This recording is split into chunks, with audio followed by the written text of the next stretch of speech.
पहिले प्रेम भाग 7. कॅफेमधील त्या महानाट्यानंतर सावंतांच्या घरात एका छुप्या युद्धाला सुरुवात झाली होती.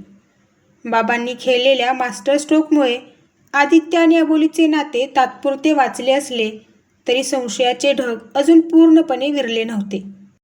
तनुजाच्या येण्याने नात्यांची समीकरणे बदलू लागली होती, तर दुसऱ्या बाजूला अबोली स्वतःला आदित्यच्या आयुष्यातून दूर ठेवण्यासाठी आपल्याच मनाशी लढा देत होती. पण म्हणतात ना, नशिबाने जोडलेले धागे मानवी प्रयत्नांनी कधीच तुटत नाहीत. जेव्हा आदित्य आपल्या प्रेमासाठी आणि कर्तव्यासाठी एक अत्यंत धाडसी पाऊल उचलणार आहे, तेव्हा या प्रेमकथेला कोणते नवीन वळण मिळणार? पहा पहिले प्रेम या मालिकेचा हा अत्यंत रोमांचक आणि भावनिक 7वा भाग. पहिले प्रेम भाग 7. कॅफेमध्ये बाबांनी घेतलेल्या त्या अचानक वळणामुळे वसुंधरा सावंत आणि तनुजा दोघींचाही गैरसमज दूर झाला होता. आनंद सावंत यांनी ज्या हुशारीने आदित्य आणि अबोलीच्या भेटीला एक साधी निरोपाची भेट म्हणून दाखवले, त्याने त्या क्षणी मोठा अनर्थ टळला होता. कॅफेमधून बाहेर पडताना अबोलीच्या डोळ्यातले पाणी आणि आदित्यच्या चेहऱ्यावरील अस्वस्थता पाहून बाबांचे मन हेलावले होते. पण त्यांना तिथे शांत राहणे भाग होते. घरी पोहोचल्यावर वसुंधरा सावंत यांनी सुटकेचा श्वास सोडला. चांगले झाले आनंद, तुम्ही वेळेवर आधीची ती चूक तनुजेसमोर एका चांगल्या मैत्रीचे रूप देऊन सांभाळली. नाहीतर त्या कॅशियर मुलीमुळे आज आपल्या घराची आबरू वेशीवर टांगली गेली असती, वसुंधरा हॉलमध्ये पाणी पिता पिता म्हणाल्या. आनंद सावंत यांनी आदित्यकडे पाहिले, जो शांतपणे एका कोपऱ्यात उभा होता. बाबांनी आपल्या पत्नीला सांगितले, वसुंधरा, आदी आता मोठा झाला आहे. त्याला त्याच्या जबाबदाऱ्यांची जाणीव आहे. तू उगाच प्रत्येक गोष्टीचा ताण घेऊ नकोस. रात्रीच्या वेळी जेव्हा सगळे झोपले तेव्हा आनंद सावंत गुपचूप आदित्यच्या खोलीत गेले. आदित्य खिडकी बाहेर पाहत अस्वस्थ उभा होता. बाबांनी त्याच्या खांद्यावर हात ठेवला. आदी, रागवलास का रे माझ्यावर? नाही बाबा, तुम्ही जे आज काही केले त्याने अबोलीचा आणि माझा सन्मान वाचवला. पण मला हे समजत नाहीये की आपण आईला कधीपर्यंत असं खोटं सांगणार आहोत. मला अबोली आवडते. मी तिच्यावर मनापासून प्रेम करतो. मी तनुजाशी लग्न करू शकत नाही, आदित्य भावूक होऊन म्हणाला. बाबांनी त्याला जवळ घेतले. मला माहीत आहे आदी, म्हणूनच मी आज तो खेळ खेळलो. जर मी आईच्या बाजूने बोललो नसतो तर तिने आजच अबोलीला शहराबाहेर काढण्याची सोय केली असती. आपल्याला वेळ हवा आहे. आईचे मन हळूहळू बदलावे लागेल. तोपर्यंत तू स्वतःवर ताबा ठेव आणि अबोलीला मानसिक आधार दे. बाबांच्या या शब्दांनी आदित्यच्या मनाला खूप मोठा दिलासा दिला. दुसऱ्या बाजूला तनुजा ही जरी श्रीमंत घराण्यातील मुलगी असली तरी ती मूर्ख नव्हती. ती अत्यंत हुशार आणि सुशिक्षित होती. कॅफेमध्ये जेव्हा तिने आदित्यला अबोलीचा हात धरताना पाहिले होते आणि अबोलीच्या डोळ्यात जे प्रेम आणि भीती पाहिली होती, ते पाहून तिच्या मनात संशयाची पाल चुकचुकली होती. साध्या मित्रांमध्ये अशी अस्वस्थता नसते, असा विचार तनुजाच्या डोक्यात सारखा येत होता. तनुजाने स्वतः या गोष्टीचा छडा लावण्याचे ठरवले. तिने दुसऱ्याच दिवशी आदित्यला फोन केला आणि त्याला लंचसाठी बाहेर येण्याचा आग्रह केला. आदित्यला नाईलाजाने हो म्हणावे लागले. लंच दरम्यान तनुजाने अत्यंत हुशारीने अबोलीचा विषय काढला. आदी, तुझी ती फ्रेंड आहे ना अबोली, ती खूप साधी आणि गोड दिसते. पण काल कॅफेमध्ये अंकल जे बोलत होते ते मला थोडे वेगळे वाटले. तुमची मैत्री नक्की कधी आणि कशी झाली? तनुजाने आदित्यच्या डोळ्यात पाहत विचारले. आदित्यने स्वतःला सांभाळले. तो ऑफिसच्या प्रोजेक्ट मॅनेजरच्या अत्यंत व्यावसायिक अंदाजात म्हणाला. तनुजा, ती मॉलमध्ये काम करायची. एकदा माझ्या कार्डवरून काही गडबड झाली होती. तिथून ओळख झाली. नंतर तिच्या बाबांची तब्येत अचानक खूप खराब झाली. रात्रीच्या वेळी माझ्याशिवाय तिथे कोणी नव्हते, म्हणून मी माणुसकीच्या नात्याने मदत केली. बस, या पलीकडे काही नाही. आदित्यने जरी विषय संपवण्याचा प्रयत्न केला तरी तनुजाच्या चेहऱ्यावरील संशय कमी झाला नाही. तिने ठरवले की ती स्वतः अबोलीला भेटून सत्य काय आहे ते जाणून घेणार. तिने आपल्या ड्रायव्हरला अबोली राहते त्या चाळीचा पत्ता शोधण्यास सांगितले. सावंत कुटुंबाच्या नकळत आता तनुजा या नात्याच्या खेळात एक नवीन वळण आणणार होती. तिकडे चाळीतल्या आपल्या छोट्याशा घरात अबोली अत्यंत अस्वस्थ होती. आनंद सावंत यांनी तिला एका मोठ्या सुपरमार्केटमध्ये मॅनेजरची नोकरी मिळवून दिली होती, जिथे तिचा पगार डी-मार्टपेक्षा दुप्पट होता. तिच्या घरची आर्थिक परिस्थिती पाहता ही नोकरी तिच्यासाठी देवाने पाठवलेल्या प्रसादासारखी होती. पण तिचे मन मात्र खट्टू झाले होते. हे सगळे आदित्यच्या बाबांनी मला आदित्यपासून लांब ठेवण्यासाठी केले आहे का, असा विचार तिच्या मनात येत होता. कॅफेमध्ये जेव्हा आदित्यच्या आईने तिला सुनावले होते, ते शब्द तिच्या कानात सतत घुमत होते. तिची गरिबी आणि तिची लायकी यावरून मिळालेले टोमणे तिला जगू देत नव्हते. आई, मला ती नोकरी नको करावीशी वाटत, मला भीती वाटते, अबोली आईजवळ बसून म्हणाली. तिच्या आईने तिचे डोके आपल्या मांडीवर घेतले. अबोली, आपली परिस्थिती तुला माहिती आहे ग.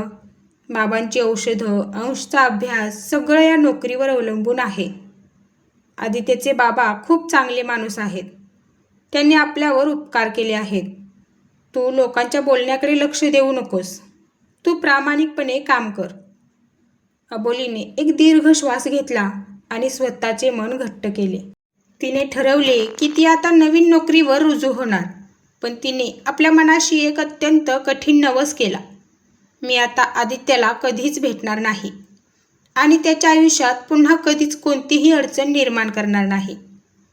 तिचे हे पहिले प्रेम होते, जे फुलण्याआधीच दुराव्याच्या वादळात होरपळून निघाले होते. सोमवार उजाडला. अबोली तिच्या नवीन सुपरमार्केटमध्ये मॅनेजर म्हणून रुजू झाली. तिचे केबिन खूप छान होते. तिथे AC होता आणि कर्मचारी तिचा आदर करत होते. आनंद सावंत यांच्या ओळखीमुळे तिला तिथे खूप चांगली वागणूक मिळत होती. अबोलीने आपले संपूर्ण लक्ष कामात केंद्रित केले, जेणेकरून तिला आदित्यची आठवण येणार नाही. दुपारचे 3 वाजले होते. अबोली केबिनमध्ये बसून काही स्टॉकची यादी तपासत होती. तितक्यात केबिनच्या काचेच्या दरवाजावर कोणीतरी नॉक केले. कम इन, अबोली न पाहताच म्हणाली. दरवाजा उघडला आणि आतून एक अत्यंत ओळखीचा मंद सुगंधी परफ्यूमचा वास केबिनमध्ये पसरला. अबोलीने दचकून वर पाहिले. समोर आदित्य उभा होता. त्याने काळ्या रंगाचा फॉर्मल सूट घातला होता, ज्यामध्ये तो अत्यंत देखणा आणि रुबाबदार दिसत होता. त्याच्या हातात एक सुंदर लाल गुलाबाचे फूल होते. आदित्य, तू इथे? तुला कसं माहीत पडलं मी इथे आहे? अबोली जागेवरून उठत घाबरून म्हणाली. माझ्या बाबांनीच तुला ही नोकरी दिली आहे अबोली, मग मला माहीत नसणार का? आदित्य हसून म्हणाला आणि त्याने केबिनचा दरवाजा आतून लॉक केला. आदित्य, दरवाजा का बंद करतोस? कोणी बघेल, प्लीज तू इथून जा. मला माझी नोकरी घालवायची नाहीये. तुझ्या आईने मला आधीच खूप सुनावले आहे, अबोली मागे सरकत म्हणाली. आदित्य तिच्या जवळ आला. त्याने तिचा हात पकडला आणि तिला आपल्या अगदी जवळ ओढले. अबोली, शांत हो.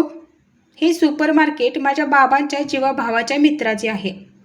इथे तुला कोणीही काहीही बोलणार नाही आणि मी माझ्या आईच्या भीतीने माझ्या प्रेमाचा बळी देऊ शकत नाही. आदित्यने तिच्या डोळ्यात पाहिले, जिथे फक्त त्याच्यासाठीच अथांग ओढ दिसत होती. त्याने हळूच ते लाल गुलाबाचे फूल तिच्या केसांमध्ये खोचले. अबोली लाजेने पूर्णपणे लाल झाली. तिने आपली नजर खाली केली. आदित्य, आपण हे जे करतोय ते चुकीचे आहे. आपली लायकी सारखी नाही. पुन्हा लायकी शब्द बोललीस तर मी खरंच खूप रागवेन. आदित्यने तिचा चेहरा आपल्या हाताच्या बोटांनी वर केला. अबोली, तू माझ्या आयुष्यातली पहिली आणि शेवटची मुलगी आहेस, जिच्यावर मी मनापासून प्रेम केले आहे. मला वेळ दे. मी आईचे मन नक्की बदलेन, पण तोपर्यंत मला तुझा सांगाती हवा आहे. त्या बंद केबिनमध्ये ACच्या थंड हवेत दोघांमध्ये एक अत्यंत उत्कट, रोमॅन्टिक आणि भावनिक क्षण निर्माण झाला. अबोलीने आदित्यच्या छातीवर आपले डोके ठेवले. आणि आदित्यने तिला आपल्या बाहूंमध्ये सुरक्षित कवेत घेतले. कित्येक दिवसांच्या विरहानंतर त्यांच्या मनाला आज खरी शांतता मिळाली होती. आदित्य आणि अबोली जेव्हा सुपरमार्केटच्या केबिनमध्ये एकमेकांच्या प्रेमात हरवले होते, नेमक्या त्याच वेळी कथेला एक अत्यंत भयानक आणि नाट्यमय वळण मिळत होते. तनुजा आपल्या ड्रायव्हरसह अबोली राहत असलेल्या त्या छोट्याशा चाळीत येऊन बाहेर थांबली. तिने गाडीतून उतरून आजूबाजूचा परिसर पाहिला. एका मल्टीनॅशनल कंपनीच्या प्रोजेक्ट मॅनेजरचे नाव अशा चाळीतल्या मुलीसोबत जोडले जावे हे पाहून तिच्या मनात अनेक प्रश्न निर्माण झाले होते. तनुजा चालत चालत चाळीच्या आत गेली आणि तिने अबोलीचे घर शोधून काढले. घराबाहेर अबोलीची आई कपडे वाळत घालत होती. "एक्सक्यूज मी, तुम्ही अबोली दळवीच्या आई आहात का?" तनुजाने अत्यंत सभ्यपणे विचारले. अबोलीच्या आईने वर पाहिले. समोर एक अत्यंत श्रीमंत आणि आधुनिक मुलगी उभी असलेली पाहून त्या गडबडल्या. "हो, मीच तिची आई. तुम्ही कोण बेटा?" "मी तनुजा, आदित्य सावंतची होणारी बायको." तनुजाने आपले कार्ड त्यांच्या हातात दिले. आदित्यची होणारी बायको हे ऐकताच आईच्या चेहऱ्यावरील रंग उडाला. त्या भीतीने थरथर कापायला लागल्या. "बेटा, माझ्या अबोलीची काही चूक नाहीये. ती खूप प्रामाणिक मुलगी आहे. आदित्य सरांनी फक्त आमच्या बाबांच्या उपचारासाठी मदत केली होती. त्यांच्यात दुसरं काहीही नाही." आई हात जोडून रडत म्हणाली. तनुजाने त्यांना शांत केले. "मावशी, शांत व्हा. मी इथे भांडायला आलेली नाही. मला फक्त एवढंच जाणून घ्यायचं आहे की आदित्य आणि अबोलीमध्ये नक्की काय आहे." तेव्हाच घराच्या आतून आजारी असलेले बाबा म्हणजे अबोलीचे वडील खोकत खोकत बाहेर आले. त्यांच्या हातात जुन्या कागदपत्रांची एक फाईल होती. त्यांनी तनुजाकडे पाहिले आणि ते म्हणाले, "बेटा, तू सावंत साहेबांची सून होणार आहेस ना?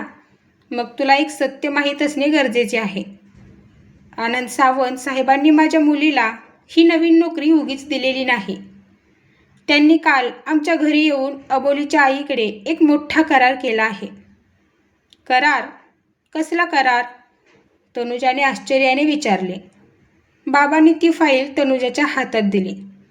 तनुजाने ती फाईल उघडली आणि आतील कागदपत्रे वाचली. ते वाचताच तनुजाचे डोळे थक्क झाले. तिच्या पायाखालची जमीनच सरकली. त्या कागदपत्रांवर आनंद सावंत आणि अबोलीच्या आईची सही होती. त्या करारात लिहिले होते की आनंद सावंत हे दळवी कुटुंबाला दरमहा 50,000 रुपये आणि अबोलीला नवीन नोकरी देतील. पण या बदल्यात अबोलीला पुढील 1 महिन्याच्या आत मुंबई शहर सोडून कायमचे गावी जावे लागेल आणि आदित्यच्या आयुष्यातून पूर्णपणे बाहेर पडावे लागेल. याचा अर्थ असा होता की बाबांनी आदित्यसमोर जे चांगले असण्याचे नाटक केले होते ते प्रत्यक्षात अबोलीला आदित्यच्या आयुष्यातून कायमचे लांब करण्यासाठी खेळलेली एक छुपी आणि कुटील खेळी होती. बाबांनी उघडपणे आईला विरोध न करता पडद्यामागून अबोलीच्या गरिबीचा फायदा घेऊन तिला विकत घेण्याचा प्रयत्न केला होता. तनुजा ती फाईल हातात घेऊन स्तब्ध उभी राहिली. आता हे धक्कादायक सत्य जेव्हा आदित्य समोर येईल तेव्हा त्याचा आपल्या स्वतःच्या बाबांवरून विश्वास उडणार का? अबोलीच्या आईबाबांनी हा करार का स्वीकारला आणि आदित्य आपल्या बाबांच्या या छुप्या खेळीला कसे उत्तर देणार? कथा एका अत्यंत श्वास रोखून धरणाऱ्या आणि महासस्पेन्स वळणावर थांबली आहे. हे सर्व आपण पाहणार आहोत ते पुढील भागात.